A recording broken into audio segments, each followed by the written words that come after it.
De esta manera hemos concluido la anatomía general del esófago. A continuación vamos a explicar la anatomía del estómago.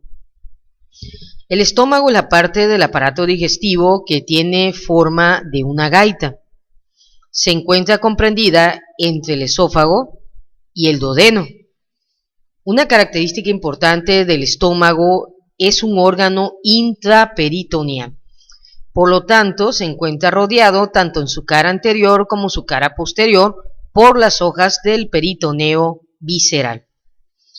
El estómago está descansando sobre el riñón izquierdo, sobre el páncreas y también descansa sobre el colon transverso.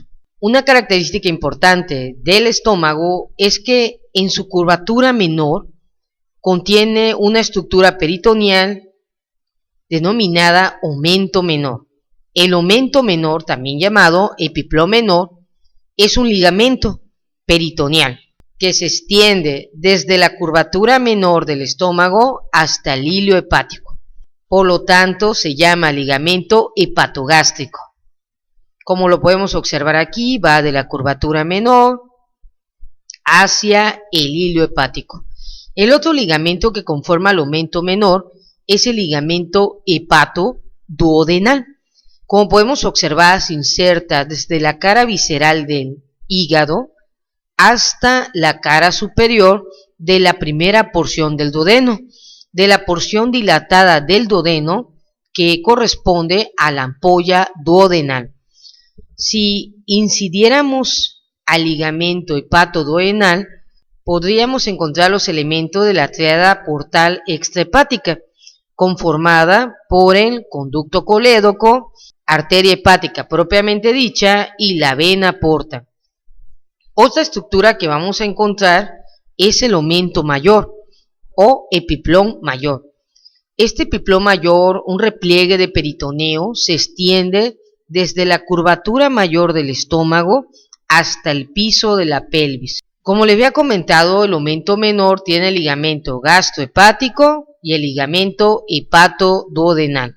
El omento mayor, o también denominado ligamento gastrocólico, como su nombre lo dice, es el ligamento que va de la curvatura mayor del estómago hasta el colon transverso. ¿Cómo hace esta relación anatómica? Miren, el ligamento gastrocólico se inserta en la curvatura mayor del estómago. Se origina cuando el peritoneo ha cubierto tanto la cara anterior como la cara posterior del estómago. Se encuentra ahora en la curvatura mayor del estómago, desciende hasta el piso de la pelvis, como lo estamos viendo aquí, cubriendo por delante a las asas intestinales del yeyuno e ilion, así como el marco cólico. Posteriormente, ¿qué sucede con este ligamento gastrocólico? Este ligamento gastrocólico descendió, llegó al piso de la pelvis y vuelve a ascender de nuevo, y cuando asciende se inserta en el colon transverso, como lo estamos viendo aquí. Si nosotros levantamos este delantal, vamos a notar que ha cubierto las asas intestinales del intestino delgado, yeyuno e ilion, así como el marco cólico formado por el colon ascendente, por el colon transverso, por el colon descendente y por el colon sigmoides. Como vemos en esa diapositiva, ya observamos al colon transverso y al ligamento gastrocólico. El omento mayor va de la curvatura mayor del estómago al piso de la pelvis y asciende de nuevo para insertarse en el colon transverso, y posteriormente se continúa como mesocolon transverso, que fija, sostiene, le da movilidad a los 45 centímetros aproximadamente de colon transverso. Observe, médico, se encuentra una cavidad. Esta cavidad se formó en el descenso y ascenso del ligamento gastrocólico, o también llamado omento mayor. Y esta cavidad que estamos mostrando aquí corresponde a la bolsa omental.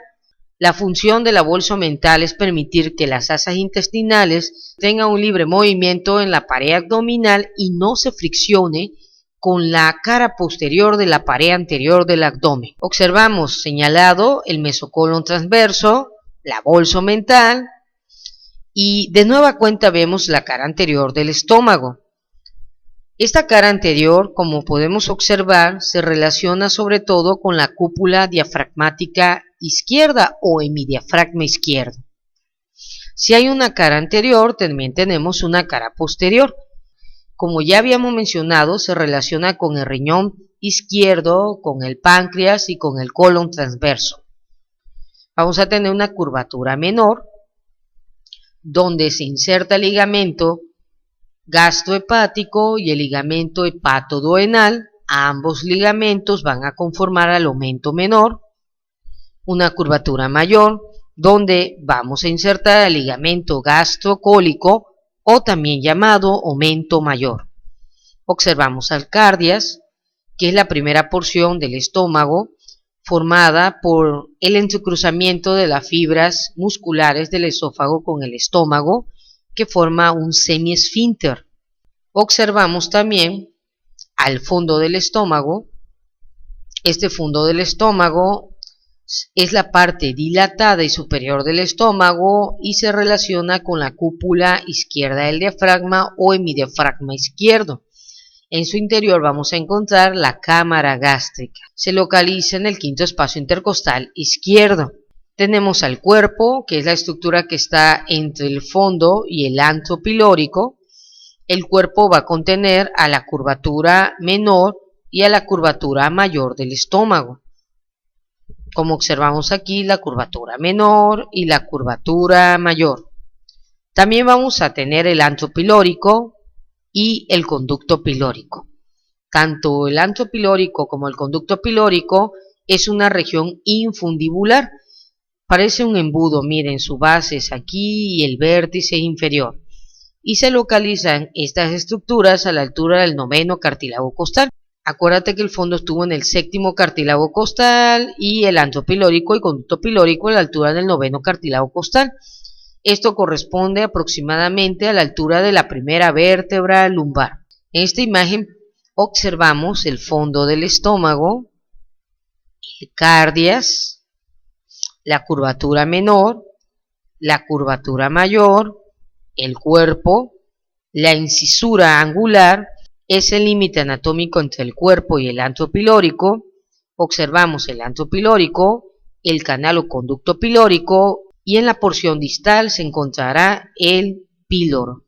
El píloro del griego significa portero. Es una división del conducto pilórico, un engrosamiento de las fibras musculares circulares de la transición entre el estómago y el duodeno, y es un verdadero esfínter porque regula el vaciamiento del jugo gástrico hacia la cavidad duodenal. De esta forma, el píloro evita que el contenido del duodeno pase al estómago y viceversa. Aquí podemos observar la capa muscular externa del estómago. Está conformada por 3 capas. La capa externa, la capa media y la capa interna. La capa externa conformada de músculo liso longitudinales. La capa media posee fibras musculares circulares y la capa interna de fibras oblicuas. Las fibras circulares y oblicuas están presentes en el cuerpo, en el fondo, antro pilórico y píloro. Si nosotros retiramos la capa muscular, vamos a observar la mucosa gástrica. La mucosa gástrica es de color rojizo, pardo. Esta mucosa aumenta su coloración dependiendo de la función del estómago. Forma pliegues como lo estamos observando, pliegues gástricos. Dichos pliegues son menores en las curvaturas menor y mayor y son mayores sobre todo en el cuerpo y en el antro pilórico. Una característica de la mucosa es que puede dañarse y cuando se daña origina gastritis o lesiones ulcerativas. Pero nos preguntaríamos, ¿a qué se debe el color de la mucosa gástrica? La respuesta es sencilla, el estómago es uno de los órganos con una rica vascularización y dicha vascularización la está otorgando el tronco celíaco. Aquí podemos observar al tronco celíaco, rama impar visceral de la aorta abdominal a la altura de T12 y el tronco celíaco origina la arteria gástrica izquierda que desciende por la curvatura menor del estómago y se anastomosa con la arteria gástrica derecha, que es la que estamos señalando, que es rama de la arteria hepática común. También origina el tronco celíaco a la arteria esplénica, que discurre por el borde superior del páncreas, que su principal función es vascularizar al vaso, pero sin embargo cuando se dirige al vaso, origina las arterias gastroepiploica del lado izquierdo, que desciende por la curvatura mayor del estómago. Esta que estoy señalando es la gastroepiploica izquierda. Y también origina arterias gástricas cortas que se dirigen hacia el fondo del estómago. Vemos que la arteria gastroepiploica izquierda, al descender, se anastomosa con la arteria gastroepiploica derecha. Otra rama que origina el tronco celíaco, aparte de la gástrica izquierda, de la esplénica, es la arteria hepática común. Se le llama común, médicos, porque no solamente va a irrigar al hígado, también va a irrigar al páncreas, al duodeno y al estómago. La arteria hepática común origina la arteria supraduodenal, las arterias suprapancreáticas origina a la arteria gastroepiploica derecha, que se anastomosa con la gastroepiploica izquierda, rama de la arteria esplénica. Posteriormente, cuando la arteria hepática común origina la arteria gástrica derecha, cambia de nombre y ahora se llama arteria hepática propiamente dicha, que va a discurrir por el ligamento hepatoduodenal entre el colédoco y la vena porta, y esta arteria se bifurca en arteria hepática derecha y arteria hepática izquierda. La arteria hepática derecha origina la arteria cística que vasculariza a la vesícula biliar. Sin embargo, como vamos a ver, la arteria cística no solamente se origina de esa arteria, puede originarse de varias arterias. Debido a esta amplia vascularización que otorga el tronco celíaco, es el aumento de vascularización de la mucosa gástrica y la coloración que cambia dicha mucosa durante los procesos digestivos. Observamos el tronco celíaco señalado, la arteria gástrica izquierda, la arteria esplénica, la arteria hepática común. De esta forma hemos concluido la descripción anatómica general del estómago. A continuación explicaremos el duodeno. A continuación describiremos la primera porción del intestino delgado, el duodeno. Se denomina duodeno porque mide 12 traveses de dedo. Es la primera porción del intestino delgado y también se llama intestino pancreático. Ese nombre recibe debido a que el duodeno, como tiene forma de C, rodea totalmente la cabeza del páncreas, denominándose intestino pancreático por esa forma. Otra característica que tiene el duodeno es que presenta pliegues. Los pliegues que presenta son los que estamos señalando, se denominan pliegues de Kerkling. Los pliegues de Kerkling son los pliegues que va a formar su mucosa. Son pliegues de formas semicirculares que rodean totalmente la circunferencia del duodeno. Estos pliegues contribuyen al aumento de la superficie del duodeno. Una característica importante que tiene la luz del duodeno, estas papilas corresponden a la papila mayor de Santorini y a la papila menor de Santorini. Aproximadamente 1 centímetro separa una papila de la otra. La papila mayor corresponde a la desembocadura del conducto hepatoduodenal o ampolla hepatoduodenal de Vater. Esta ampolla la formó la unión del conducto pancreático principal cuando se une con el conducto colédoco y forma la ampolla hepatopancreática de Vater regulada por el esfínter de Oddi. La otra papila menor corresponde a la desembocadura del conducto de Santorini accesorio o conducto pancreático accesorio. El conducto pancreático mayor se llama conducto pancreático de Wilson. Comienza desde la cola del páncreas, desciende por todo el cuerpo del páncreas y llega a la cabeza del páncreas, donde se une con el conducto colédoco de las vías biliares extrahepáticas. Identificamos la vía biliar y la vía pancreática. La vía biliar está formada cuando el conducto hepático derecho se une con el conducto hepático izquierdo y forma el conducto hepático común. El conducto hepático común se une con el conducto cístico de la vesícula biliar y la unión del cístico con el conducto hepático común nos forma al colédoco. El conducto colédoco tiene una porción supraduodenal, una porción retroduodenal, una porción pancreática y una porción intramural. Y esta porción es la que desemboca junto con el conducto pancreático principal de Wirsung cuando forma la ampolla hepatopancreática en la papila mayor de Santorini, regulada por el esfínter de Oddi. Dicha papila se localiza en el tercio medio de la pared posteromedial de la segunda porción del duodeno. Observamos de nueva cuenta la pared del duodeno. Bien, vemos los pliegues circulares de Kerckring y la región de la papila mayor y la papila menor de Santorini. Una característica de la pared del duodeno es que la pared del duodeno presenta vellosidades intestinales. Dichas vellosidades cubren al pliegue circular o los pliegues de Kerckring. Los pliegues circulares poseen dos glándulas, las glándulas duodenales y las glándulas intestinales. Si nosotros vemos, esto es mucosa. Dicha mucosa descansa sobre una capa submucosa. Por debajo de la capa submucosa tenemos a la capa muscular. Dicha capa muscular se divide en una capa o estrato circular y una capa longitudinal. La longitudinal es externa, la circular es interna. Por debajo de la capa longitudinal vamos a observar una capa subserosa y posteriormente la más superficial es la capa serosa, que corresponde al peritoneo que cubre la cara anterior del duodeno. Te recuerdo que el duodeno es un órgano retroperitoneal. Solamente la ampolla hepatoduodenal está cubierta por peritoneo y es la parte móvil del duodeno. El duodeno es corto, es ancho y se encuentra adherido a la pared posterior del abdomen. Como podemos observar, el peritoneo solamente cubrió su cara anterior y se relaciona con el mesocolon transverso y el mesenterio.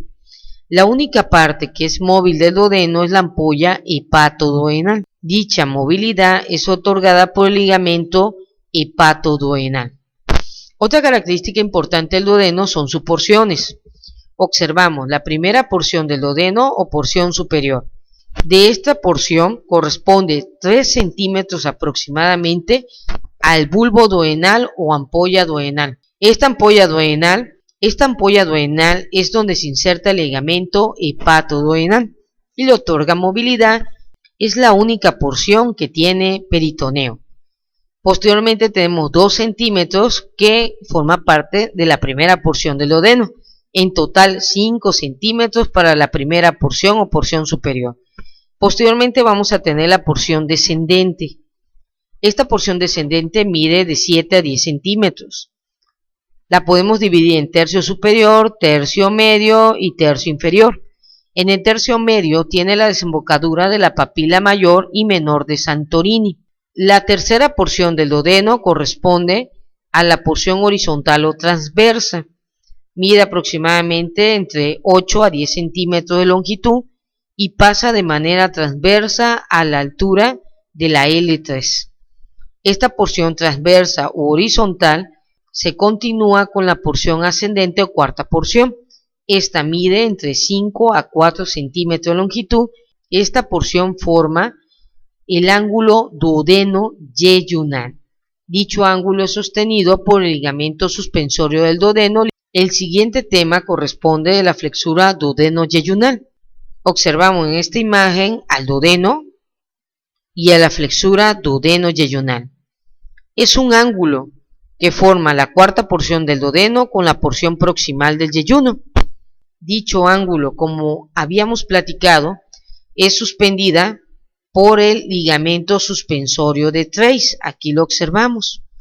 Dicho ligamento va del ángulo duodeno-yeyunal, pasa a la izquierda del tronco celíaco, asciende y se inserta en el pilar derecho del diafragma. Este ángulo duodeno-yeyunal nos permite dividir el aparato digestivo en alto y bajo. En esa imagen hemos señalado al ángulo duodeno-yeyunal y al pilar derecho del diafragma. El ligamento de Treitz es un punto de referencia clínica para la división del aparato digestivo alto y bajo. De esta forma hemos concluido el aparato digestivo alto, esperando que dicho material sea de mucho provecho para su aprendizaje.